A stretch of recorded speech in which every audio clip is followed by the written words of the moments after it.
So, Toy Story 4, we thought that Toy Story 3 was quite the end of a trilogy, so I just wonder, because Toy Stories, of course, was started Pixar, so were you just too related to the story to let it go, and you wanted to do a fourth one?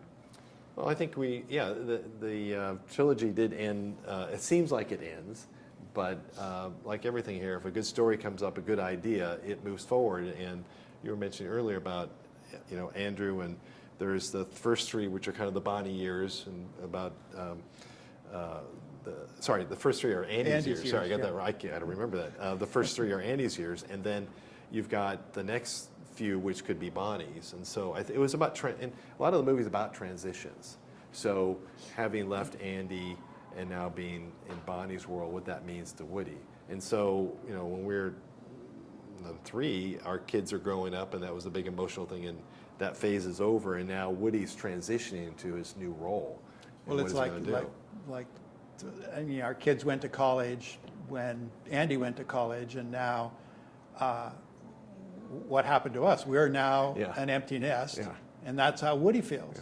He's in an empty nest, and he doesn't know how to deal with being part of the new room.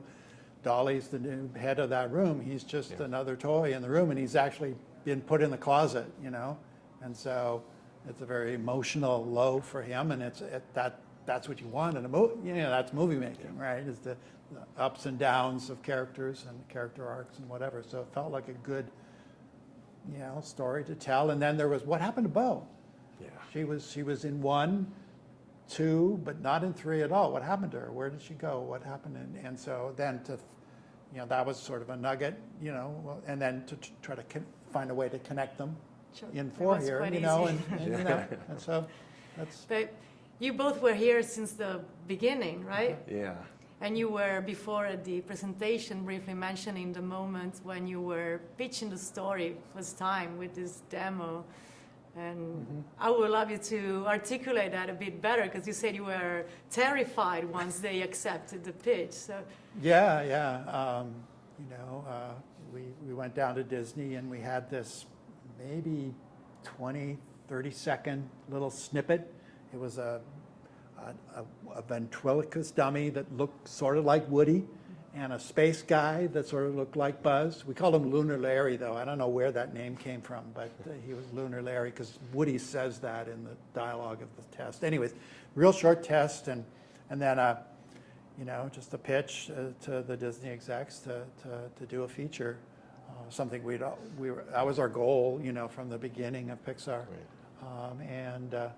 And then when they said yes, maybe some of the other people involved were like, yeah, all right, let's go for it. And I was going, oh, no. Now what are we going to do? How are we going to do this? Because we'd done short films, and successful short films, 5 minutes long. But now this is an 80, 90-minute feature. That's a big step. And there's a lot more complexity and a lot more detail involved in that. And like in a short film, you're basically in and out. There's like one nugget of idea. Now there's all this kind of stuff, this complexity, all sorts of stuff. So you clearly started a monster. It's scary to start a monster. Yeah. And you also mentioned the plastic as from a more technical point of view. For the tools that were back in '95, that was a good material to be rendered with this animation technique. So I just wonder how much that informed the choice of those characters being toys. That was the choice. I think that was. Yeah, honestly, I think that was part of the reason why we picked Toy Story as our first idea. We had lots of ideas for story ideas, but it seemed like, the nugget of inanimate objects coming alive, was certainly a nugget. And then toys that we played with, what if those were the characters? And then technology-wise, what could we do that was sort of simple enough? Like humans at that time were really, really hard, trying to get a human character and get it. We never tried to do photoreal, but get it to believable. Those were hard, so we said, well, let's not go there. But toys made out of plastic, because the render, the system. So that was it. It was sort of the nugget to make it work. And from Toy Story 1 to 4, we've seen how amazing has been the improvements from the technology used. So I just wonder if in making this fourth movie, there were even things that went beyond your expectations, like this is incredible that you thought you couldn't even achieve this as a scene or as a particular... Well, from my point of view, I think the rain was amazing. I mean, it starts off the movie, and it's a very tense kind of emotional sequence.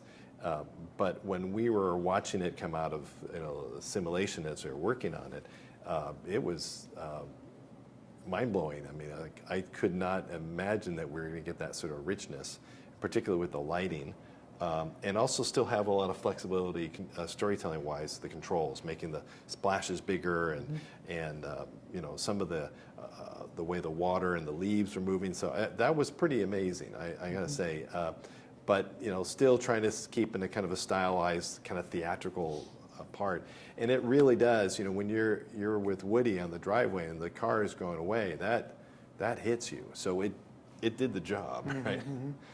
Yeah, that sequence was definitely hard, and the effects guys did a great job in pulling that off. Yeah. Another one that I thought was going to be really hard was the antique mall itself, and just trying to build like, hey Bob, how about we do a 20 by 10 antique-sized antique mall? Because then a real small one, because then I could figure, okay, he can't put so much stuff into that thing.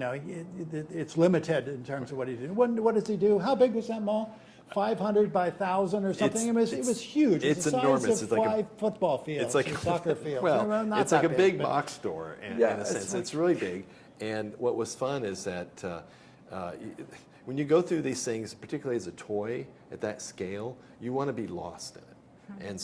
And you want this to be rich and complex. And initially he's trying to find Bo, and he walks into this enormous place, like the end of Raiders, this giant warehouse, and where am I going to find her? There's no way he's going to find her. And I think too, it's just kind of fun to have these charming elements from a time gone by, where it's kind of like his era in a way, but that there's no way he's going to find it, but there's an opportunity for all the richness, all the detail, and of course we hid all these little Easter eggs in there.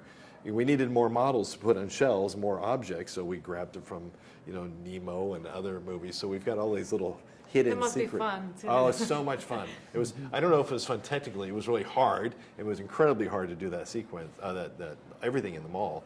But in the end, it's the stuff isn't easy, but it's not easy for a reason. It's challenging, and the results are really good. So we're very happy with that. Right. Thank you so much Sure. for your time. Nice to meet you. Pleasure.